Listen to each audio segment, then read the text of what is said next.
If there's not an engineer in your time zone to walk you through the swap or to actually come on site and complete the swap for you, depending on whatever was agreed upon, right? The fact that a part may have been delivered is actually not a solution to the problem at all. So do you mind talking about the criticality of engineering resources that are not only available to talk to, but local?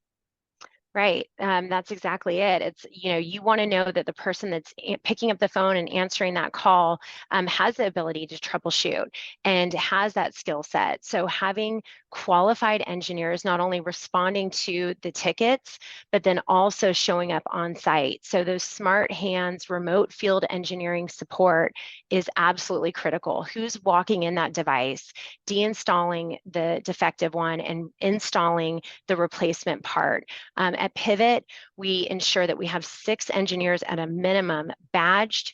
If they have to go through safety training, whatever your sites might require ahead of time while we're onboarding to meet a 4-hour SLA. Because if you think about it, if it's a 2-hour travel time typically to the depot and you have a 4-hour SLA that's 24/7, a TPM provider should have a minimum of 6 engineers already badged and ready to go so that there's no issues once they get on site.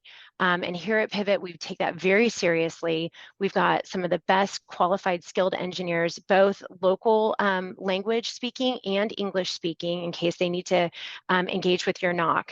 So we kind of hold your hand through that whole process and ensure that the devices that are getting installed are done by a qualified local engineer.